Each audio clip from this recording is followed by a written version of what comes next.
Stay frosty and head over to EasyMut.com for the cheapest MUT coins on the market. And when I say cheapest, I mean it. We're talking 1 million coins for around 40 bucks. Use code DIRECTOR for 5% off. Yo, what up, brothers? It's the Director. Chargers fans, the NFL draft is coming up this Thursday.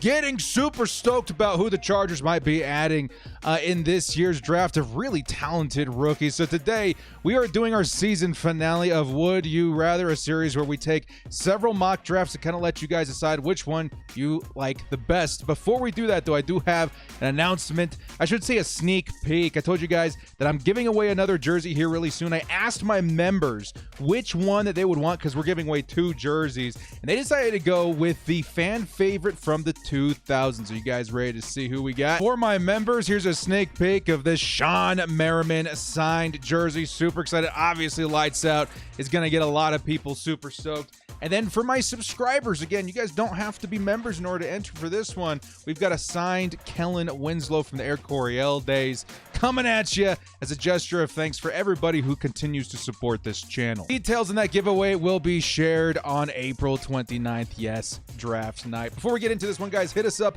with a like and sub, especially if you want to enter for the jersey. If you do enjoy this content, the small amount of time you guys take to hit the like, sub, and bell notification helps me out a lot. Let's get into this video. Lights, camera, action.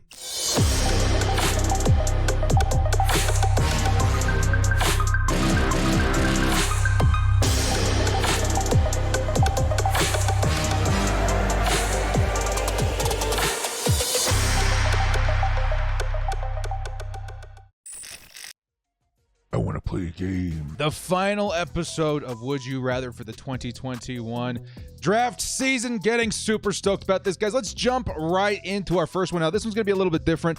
More drafts, but we're not going to do it live. I'm going to kind of tell you guys some of the moves I made. We're going to label each one of these with a letter. You guys decide in the comment section which one you like the best. Make sure that you chime in. This is going to be draft A, okay? Christian Darrisaw. There's going to be several different examples of what could happen in the draft throughout all of these mock drafts, guys. So it's giving you a variety, kind of a sample flavor for what the Chargers could be doing on draft night with some variety kind of thrown in for versatility. You never know. It's draft night. You never know. But a lot of Chargers fans at this point thinking Christian Darrisaw is going to be the first player off the board.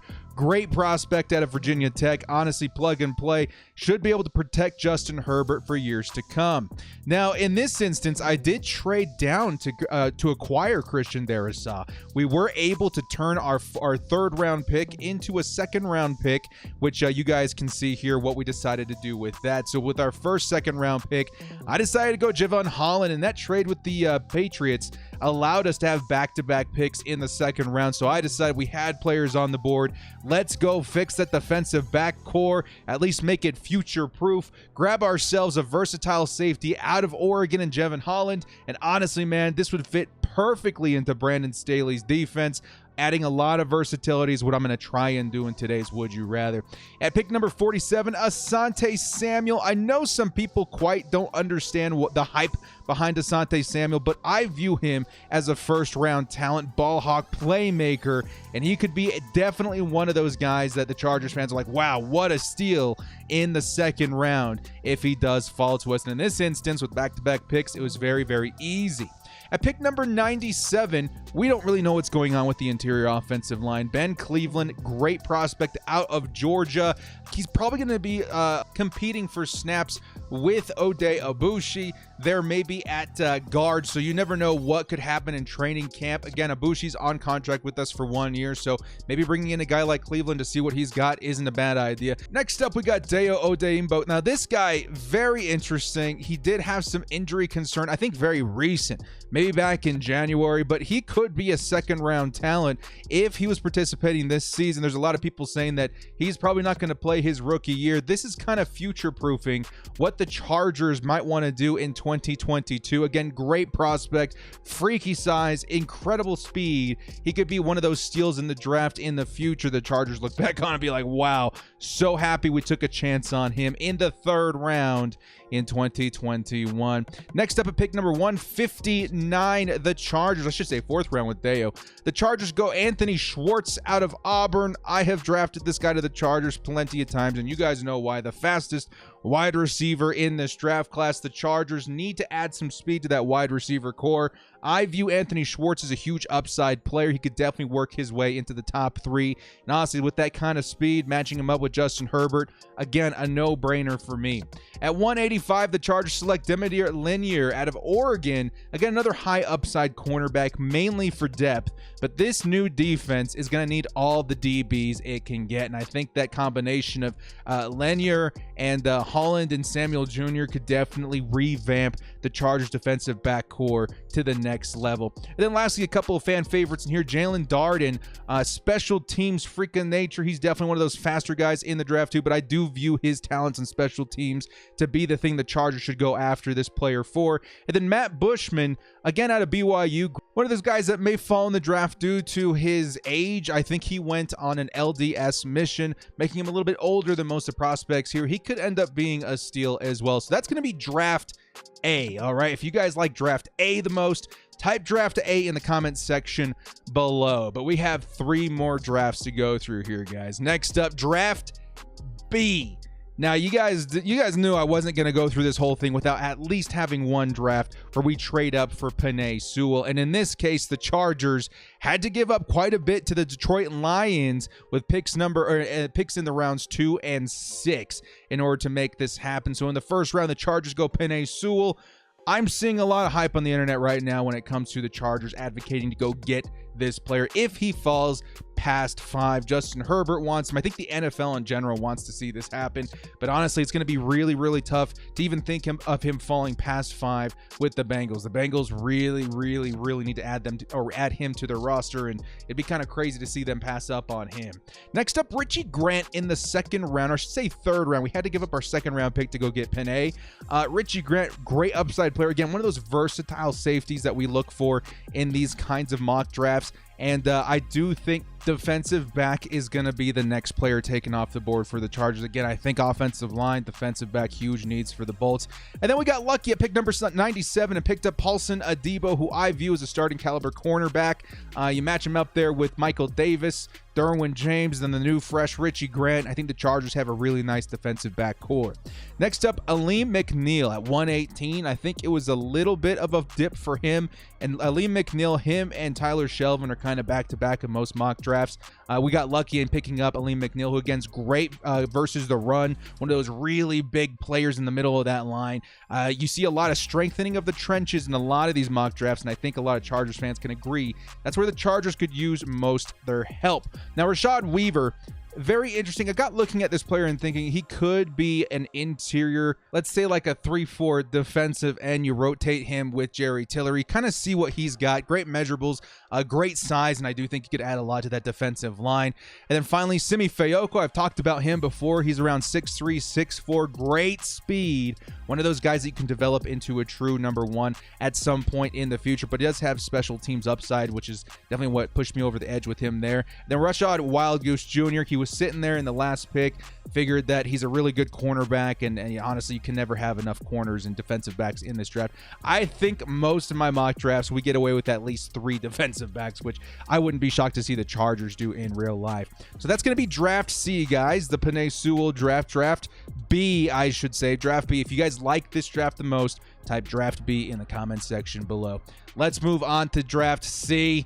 This one got a little crazy. I think this is the one I'm thinking of. Yeah, man. A lot of Chargers fans thinking that this could certainly happen. I would say more analysts, those professionals are thinking the Chargers could go best player available, including Tom Telesco, who had an interview just a couple of days ago talking about drafting players, not positions. We don't know what the Chargers' positions in need are going to be in 2022, 23, and beyond, and maybe a draft like this makes a lot of sense. The Chargers, pick number 13, go Devonta Smith, Heisman winner. Honestly, guys, could end up being the Chargers' number 1 receiver in a few years. Keenan Allen getting a little bit older. I don't see him leaving the team anytime soon, but maybe moving into the slot. We don't know what's happening to Mike Williams. Then everybody past that, it's kind of up in the air. Devonta Smith, who knows when the Chargers are going to be able to draft a wide receiver like this again. And honestly, Devonta Smith to me could easily end up being the best wide receiver in this class. But in order to make this happen, I figured that the Chargers are going to have to trade up to compensate for not having, an offensive lineman or cornerback picked in the first round. So this is what I decided to do. The Chargers at the tail end of the beginning of the second round, traded up to go get Liam Eichenberg. We had to give the Giants our 4th round pick. We were able to get a 6th round pick back as well. So basically turning our 4th round pick into a 6th round pick, but still moving up to get that offensive lineman of the future. I view as like super vital if you go anything but quarter or O-line in the first round. So Liam Eichenberg, Tom Telesco loves his Notre Dame guys. This may be his guy all along. You guys watch Draft Day. He could have that sticky note clenched to his fist like Liam Eichenberg no matter what, and it would make a lot more sense to trade back up to grab him rather than reaching for him at 13. At 77, the Chargers do grab Paulson Adebo. So honestly, at this point, I feel like the Chargers have recovered from not picking up those corner offensive linemen in the first round, and we do have Devonta Smith, which is very exciting, paired up with Justin Herbert. After that, I did see some value in Hunter Long here at pick number 97 in the 3rd round. Lots of Chargers fans love him. Caden Stearns just after that as well, a versatile safety out of Texas, trying to fix the defensive backcourt a little bit. Maybe, Derwin-proof it just in case something does happen. And of course, we do go back-to-back defensive backs with pick number 185 as well. Thomas Graham Jr. out of Oregon. Very nice prospect as well, especially if you're talking depth there. After that, I kind of decided to go maybe best player I could find at a position of need. Patrick Johnson, edge out of Tulane. Pretty good prospect. Again, a rotational guy that you're going to put in there, but is very important. I think the Chargers do pick up an edge player in 2021, considering the change of scheme. At 198, the Chargers go Jack Anderson for some depth in the offensive line, and then finally 241. Again, saw Marquez Stevenson there. Decided that was a no-brainer. Again, another speedster in this draft that could turn into maybe a pretty nice add to that offense later, maybe with some special teams upside. So that's going to be Draft C, guys. If you guys like Draft C the most, type Draft C in the comments section below. Let's wrap this thing up with Draft D. Draft D. I think this is the one where I went the most crazy. I was like, you know what? We're going to take what the board gives us. We're going to find out some of the best value, and we're going to try and address these positions of need, because I think there's been a line drawn when it comes to drafting for need and best player available, right? Can there not be a middle ground? I feel like there can be a middle ground, and I kind of tried to go by that mantra in this particular mock draft. The Chargers in round 1 decide to trade down with the Chicago Bears, picking up an extra 2nd round pick. We had to give them our 4th round pick in return to match that value, but basically turning a 4th into a 2nd while moving down in the 1st. I don't see that as a bad strategy at all. The more high picks you can get in this draft in particular, the better. And with the first pick in the 1st round, the Chargers select Elijah Vera Tucker. Again, you guys can already see my next pick after that, so just hang tight, okay? It really depends if the Chargers view him as an offensive tackle or an interior offensive lineman, a tackle or guard, okay? In this instance, such a good player. I don't think anybody's questioning that, but me personally, I see him as a guard in the NFL. But at pick 20, he was both best player available and kind of position of need for the Chargers in that offensive line. But I went into the 2nd round understanding that Vera Tucker is likely going to be our starting guard on this line. So in the 2nd round, I decided to go, again, we have an extra pick here trading down with the Bears. We got their 2nd round pick in exchange for our 1st and 4th here. I decided to go with Dillon Radunz, okay? It made the most sense to me. There was a lot of corners and stuff like that, but we did have 2 2nd-round picks, okay? Elijah Vera Tucker, am I confident in him being a guard? Yes, but a tackle, maybe not so much. Dillon Radunz was still there, and then all of a sudden, you're looking at maybe one of the best offensive lines in football. Kind of concerning that we didn't grab that corner or edge player in the 2nd round, but we got 2 2nd-round picks, okay? So I kind of decided to walk that line of best player available and position of need, just trying to find the best value while also adding value to the team. So I liked that a lot, man. All of a sudden, something that I haven't really even thought of this offseason. What if the Chargers go interior offensive line and offensive tackle in the first 2 picks? That's something Chargers fans were talking about way back before, we started signing guys in free agency. This would probably solidify the best offensive line in football, or at least like a top 3 line. Next up, the Chargers go Asante Samuel. Again, another second-round pick at pick number 52. That's from the Bears. And again, the Chargers able to find that cornerback of the future. If we're not able to get Asante Samuel, I still go corner in that pick. You still got Milifonu. You still got Israel Mukwamu. You got a lot of guys in there that fit the Chargers beautifully.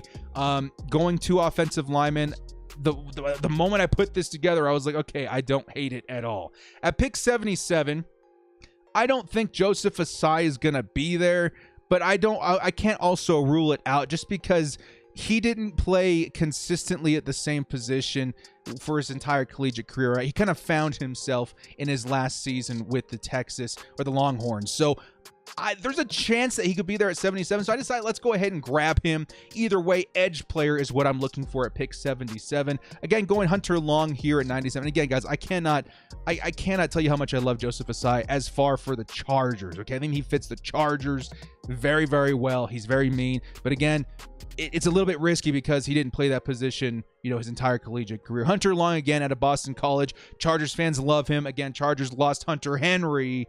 Why not get the guy that could step in there, maybe develop into our tight end one of the future? 159, we got Caden Stearns. Again, another very versatile safety for the Bolts. Demeter Lanier, again, back-to-back defensive backs. You can't hate it, man. Chris Evans at 198 right here, too. Another Chargers kind of fan favorite emerging in the later rounds. Big bruiser back. Maybe has some question marks around him, but he fits the archetype that the Chargers would need to pair with an Austin Eckler. And then finally, I took a flyer on Michael Strachan out of NC, a Division II college, okay? And he's got 6'5" measurables, pretty fast for his size. He could be a developmental X receiver for the Chargers in the future. So that's going to do it for our final episode of Would You Rather, guys. Wow, lots of information there, but that's going to be Draft D. Okay, this is going to be Draft D right here. The last thing that we need to do to wrap up this episode is ask you guys which one of these drafts you guys like the most. We're going to go back to the front over here. Let's start with Draft A. Darisaw, Holland, Samuel Jr., Cleveland. If you guys like Draft A the most, type Draft A in the comments section below. If you like Draft B the most, the Penei Sewell draft, type Draft B in the comments section below. Draft C with Devonta Smith, Liam Eichenberg, Paulson Adebo. Basically kind of best player available in the first round. Type Draft C in the comment section below. And then finally Draft D, kind of that walking the line between both BPA and position of need. Type Draft D in the comment section below. Well, guys, thank you so much for joining me. Let's get excited about the NFL draft. Remember, we have a live stream for all 3 days of the draft for the Chargers. Get really excited about that. Tons of Chargers fans should be in here hollering and screaming with whatever the Chargers decide to do on Thursday. Well, guys, thank you so much for joining me. This has been The Director. Like and sub on your way out if you did enjoy this content. We'll see you next time, and as always, bolt up and stay frosty.